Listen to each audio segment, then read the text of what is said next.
साथियों, आप सभी का स्वागत है हिंद टुडे पर। मैं हूं आपके साथ मोहम्मद खालिद खान। बहराइच जिस तरीके से लगातार जल रहा है, जिस तरीके से बहराइच के अंदर लगातार हिंसा जारी है, अभी भी पूरी तरीके से पुलिस प्रशासन ने काबू नहीं पाया है। क्यों? ये कौन लोग हैं जो आगजनी कर रहे हैं? ये कौन लोग हैं जो हिंसा कर रहे हैं? ये कौन लोग हैं जो गाड़ियों को, घरों को, अस्पतालों को आग के हवाले कर रहे हैं? क्या हमारे देश का कानून यही कहता है कि कोई अगर नफरत बढ़ी हो, हिंसा बढ़ी हो, तो आप घरों को जला दें, आप अस्पतालों को जला दें, आप गाड़ियों को जला दें, आप नुकसान करें? ये कहाँ लिखा है?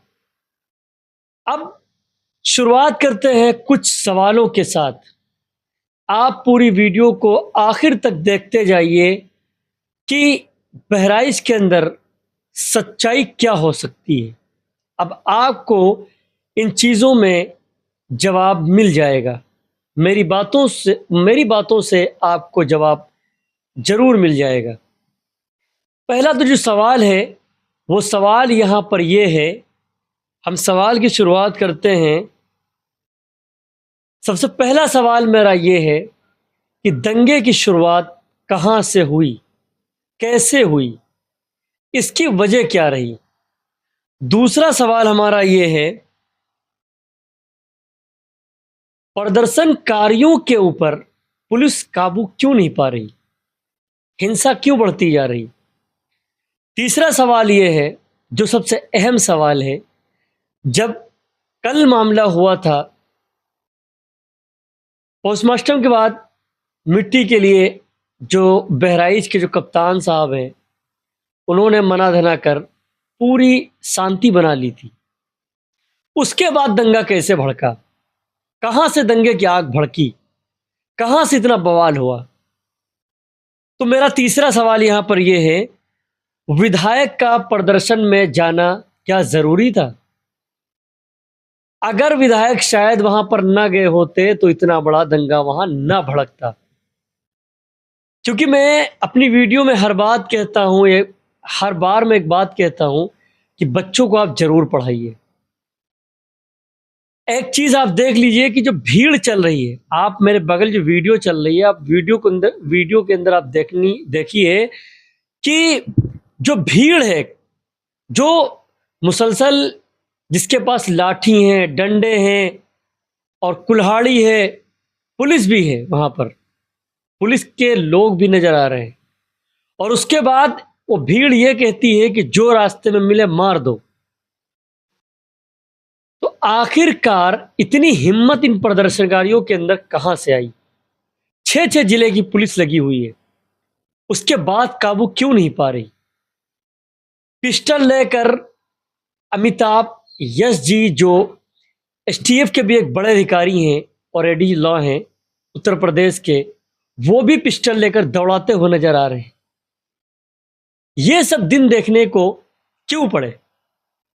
वही मेरा सवाल है बार बार कि इस दंगे की शुरुआत कहां से हुई? किसी भी मीडिया ने इस तरह की खबरों को दिखाने का काम नहीं किया है। क्यों नहीं किया है? वो भी सवाल आपके पास होगा, जवाब भी होगा। और जो सबसे बड़ा यहां पर सवाल है, वो सवाल ये है कि आखिरकार कोई किसी को दंगे से उठाकर या अपनी छत से पकड़कर क्यों ले जाएगा और क्यों मारेगा? क्यों चाकुओं से हमला करेगा? पहली बात, जिसने किया, चाकुओं से जो हमला किया, जो गोली मारी, इसकी मैं कड़ी निंदा करता हूं। इस तरह के लोगों के ऊपर सख्त से सख्त कार्रवाई होनी चाहिए, जरूर होनी चाहिए। अगर उस लड़के ने गलती की थी तो आपको चाकुओं से वार नहीं करना चाहिए था, आपको गोलियों से नहीं मारना चाहिए था, आपको पुलिस प्रशासन का सहारा लेना चाहिए था। मैं इसकी कड़ी निंदा करता हूं। किसी भी समाज के लोग हो, इस तरह के लोगों पर सख्त कार्रवाई होनी चाहिए। लेकिन उसी के साथ में यह भी देखना पड़ेगा कि आखिरकार चाकुओं से वार क्यों किया गया, वो नौबत क्यों आई, वहां वो नवैयत क्यों आई, क्यों आखिरकार ये मामला इतना बढ़ा? ये सवाल वहां के प्रशासन से भी ये सवाल वहां के प्रशासन पर भी उठता है। और अब आपको एक चीज हम बता दें, मीडिया के अंदर इस तरह की खबरें बिल्कुल नहीं दिखाई जाएंगी। जो हकीकत होती है वो हमारे भारत का मीडिया, जो गोदी मीडिया जिसको लोग कहते हैं, जिसको मनु मीडिया लोग कहते हैं, वो मीडिया कभी भी सच्चाई को दिखाने का काम नहीं करता है। चाहे वो अयोध्या के अंदर राम जन्मभूमि में काम करने वाली बीए की छात्रा का मामला रहा हो, 9 लोगों ने उसके साथ रेप किया था, दुष्कर्म किया था, लेकिन उसको भारतीय मीडिया ने, गोदी मीडिया ने, मनु मीडिया ने उसकी खबरों को प्रमुखता से दिखाने का काम नहीं किया, क्योंकि वहां पर राजनीति से जुड़ा मुद्दा नहीं हो पाता, वहां पर राजनीति नहीं भड़क पाती। बहरहाल वो एक अलग मुद्दा है। और एक सवाल यहां और बनता है, आखिरकार कोई किसी की हत्या क्यों करेगा? रास्ते में चलते में किसी को कोई क्यों मारेगा? कुछ तो जरूर रहा होगा। और यह मैंने वीडियो के माध्यम से मैं कह रहा हूं, जब पुलिस सच्चाई तक जाएगी तो सारी चीजें सामने आ जाएंगी। और जो यहां पर सबसे अहम सवाल जो है, सबसे बड़ा सवाल जो यहां पर ये है, मेरी स्क्रीन पर आपको वीडियो दिख रही होगी, ये जिसकी हत्या की गई है, ये कहा जा रहा है कि 8 लोगों ने इसको पकड़ा और घर के अंदर ले गए और उसको उसके ऊपर चाकुओं से वार किया, गोली मार दी। क्यों मार दी? उसके पीछे आप देखिए। पहले ये वही शख्स है जो एक घर में जाता है, मुस्लिम समुदाय के घर में जाता है और हरा झंडा उसके घर पर लगा रहता है और उस झंडे को तेज तेज से उखाड़ता है। झंडे के साथ में उसकी रेलिंग भी उखड़ जाती है और उसके बाद उसके हाथ में भगवा झंडा दिया जाता है और नीचे से लोग उसको मोटिवेट कर रहे हैं। पहले आप उसको सुनिए कि नीचे से लोग क्या कह रहे हैं, फिर हम आगे आपको बता रहे हैं।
आपने सुन लिया होगा किस तरीके की नारेबाजी नीचे से हो रही है, किस तरीके से लोग उसको मोटिवेट कर रहे हैं, लोग उसको हिम्मत दे रहे हैं। उसमें से कोई ये भी नहीं कह रहा है कि इसे मत करो, गलत है। शांति का प्रतीक देखना हो तो मैं आपको जगह की नाम बता दूं, वहां पर जाके देख लीजिए। आज भी हिंदू मुस्लिम जितने भी कम्युनिटी के लोग हैं बहुत शांति से रहते हैं और बहराइच से बड़े बड़े दुर्गा पूजा होते हैं। आज तक कोई हिंसा नहीं हुई। क्यों? वहां के लोग समझदार हैं, शिक्षित लोग हैं। आप तस्वीरों में देखिए, स्क्रीन पर जो तस्वीर चल रही है, इसके अंदर ढंग का कोई भी आपको पढ़ा लिखा इंसान नहीं मिलेगा। कोई भी लड़का पढ़ा लिखा आपको इसमें, जिसको पढ़ा लिखा कहते हैं, इंटर करने तक कोई पढ़ाई नहीं होती है, ग्रेजुएशन करने तक कोई पढ़ाई की उसमें दायरे में वो नहीं आता है। वो तो अपने छोटे मोटे नॉलेज के लिए लोग पढ़ाई करते हैं, जिसको पढ़ाई कहते हैं, जिसको जागरूकता लोग कहते हैं, जिससे समाज से लोग जुड़ते हैं। पढ़ा लिखा इंसान होता तो उसके हाथ में फरसा नहीं होता, कुल्हाड़ी नहीं होती, डंडे नहीं होते और ये नहीं कहता कि जो रास्ते मिले मार दो, वही पुलिस के सामने। अब सोचिए कि इनके पीछे इनको उकसाने वाला कौन है, इनको इतनी हिम्मत देने वाला कौन है? कौन है वो लोग जो उकसाते हैं, हिंसा करने पर लोगों को मजबूर करते हैं? प्रदर्शन हो रहा है और इसमें सबसे अहम बात आप देख लीजिए कि यह कहा जा रहा है कि पत्थरबाजी हुई है। पत्थरबाजी की अभी तक कोई भी फुटेज हमें तो नहीं मिली है, ना ही अभी तक मैंने किसी भी मीडिया पर देखा है कि एक समुदाय ने दूसरे समुदाय पर पत्थरबाजी की हो। आमने सामने प्रदर्शन में एक दूसरे समुदाय का, खास विशेष समुदाय का कोई भी व्यक्ति भी नहीं दिखाई पड़ रहा इस प्रदर्शन में। दूर दूर तक नहीं दिखाई पड़ रहा है। हमने वीडियोस को जूम कर कर कर देखा है। सिर्फ एक ही समुदाय के लोग क्यों गाड़ियों को फूंक रहे, जला रहे, अफरा तफरी का माहौल है। बहराइच आग के हवाले हो गया है, बहराइच जल रहा है, बहराइच का हाल लेने वाला कोई नहीं। क्या यही उत्तर प्रदेश के अंदर लॉ एंड ऑर्डर है? मैं ये पूछना चाहता हूं कि इतनी भारी संख्या के बाद में, इतनी भारी पुलिस बल की संख्या के बाद में और प्रदर्शन हो रहा हो, पुलिस के सामने गाड़ियों को जलाया जा रहा हो, हिंसा हो रही हो, अस्पतालों को आग के हवाले कर दिया जा रहा हो, कितनी ताकत हो गई है। वो भी एक पुलिस के सामने भारी संख्या में पुलिस बल, 6-6 जिले की पुलिस बुलाई गई है। इतनी ताकत कहां से मिल रही है? इतना हौसला इन प्रदर्शनकारियों के अंदर, इन हिंसा करने वालों के अंदर, आगजनी करने वालों के अंदर कहां से इतनी ताकत आ रही है? कहां से इनको इतना सपोर्ट मिल रहा है? क्या एक जांच का विषय नहीं है? क्या इस पर एक एसआईटी की बड़ी जांच नहीं बैठनी चाहिए? क्या इसके पीछे सीबीआई की एक बड़ी जांच नहीं बैठनी चाहिए? मैं वही कहता हूं, राजनीति को राजनीति तक रखो। बच्चों को उनकी पढ़ाई पर ध्यान दिलाने की जरूरत है। मैंने इससे पहले भी एक वीडियो की थी। देश और प्रदेश का हाल यह कर दिया गया है कि मुस्लिम समुदाय के इलाके में हिंदू समुदाय के लोग डरते हैं जाने से, और हिंदू समुदाय के इलाके में मुस्लिम समुदाय के लोग डरते हैं। क्यों? ट्रेनों में सफर करते हुए क्यों लोग डरते हैं? क्या है इसके पीछे का राज? कितना देश को पूरी तरीके से हिंसा में ढकेलने का काम किया जा रहा है? कितनी नफरत भर दी गई है आपस में लोगों में। आज से 10 साल पहले का इतिहास आप उठाकर देखिए, इतनी नफरत, इतनी हिंसा, इतनी डर लोगों में नहीं थी। लेकिन आज कोई सफर करने में अकेले ट्रेन से क्यों डरता है? वो ये डरता है कि कल को मैं सुबह घर पहुंचू कि ना पहुंचू। अब मैं इन प्रदर्शनकारियों से, हिंसकों से पूछना चाहता हूं कि एक भीड़ आकर और एक विशेष समुदाय के लोगों को मार देती है, जला देती है, गाड़ी के अंदर बैठाल कर झारखंड के अंदर जला देती है, तब प्रदर्शन नहीं गए होता? तब गाड़ियों के ऊपर आगजनी नहीं की जाती? तब लोग प्रशासन को हाथ में नहीं लेते, कानून को हाथ में नहीं लेते? तो आखिरकार बहराइच में जो इतना बड़ा दंगा हुआ, इतनी बड़ी हिंसा हुई, इतनी बड़ी परेशानी पुलिस प्रशासन के लिए खड़ी हुई, सरकार के लिए खड़ी हुई, तो क्यों खड़ी हुई? ये सवाल है आपसे।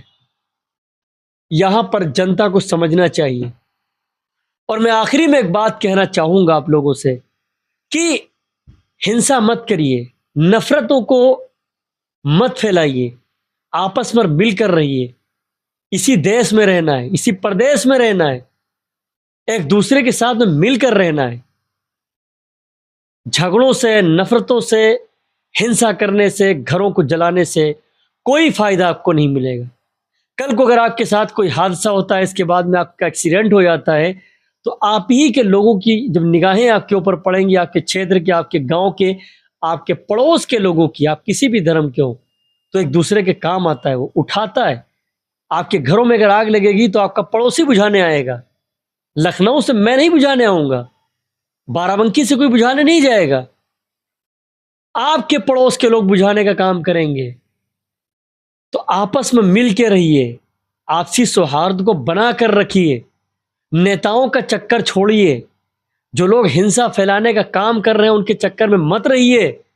आप सोचिए, यही मैं कहता हूं कि जिस समाज को बर्बाद करना हो, जिस समाज को नफरतों में ढकेलना हो, जिस समाज को, जिस बिरादरी को, जिस रिलीजन को बर्बाद करना हो, उसको शिक्षा से दूर कर दीजिए। वही आज हो रहा है प्रदेश के अंदर, शिक्षा से दूर करने का काम किया जा रहा है। आज अगर शिक्षा अगर सही से होती तो देश के ये हालात न बनते, प्रदेश के ये हालात न बनते। अब आखिर में यही कहना चाहूंगा कि अब ये देखना है कि प्रशासन यहाँ पर किस तरह से काम कर रहा है और इसकी सच्चाई और भी क्या निकल कर आ रही है। मैं ये कहना चाहूंगा कि अगर ये लड़का, अगर ये झंडा लेकर वहां पर रेलिंग को न तोड़ता और झंडे को अगर ना तोड़ता, वहां पे भगवा अगर न लहराता, तो शायद इतना बड़ा दंगा बहराइच में न होता। हमारा वीडियो कैसा लगा? लगातार हमारी वीडियो को देखते रहिए, फॉलो करते रहिए, सब्सक्राइब करते रहिए, ढेर सारा प्यार देते रहिए और जरूर कमेंट बॉक्स में बताइएगा कि हमें और किन मुद्दों पर बात करनी चाहिए। शुक्रिया।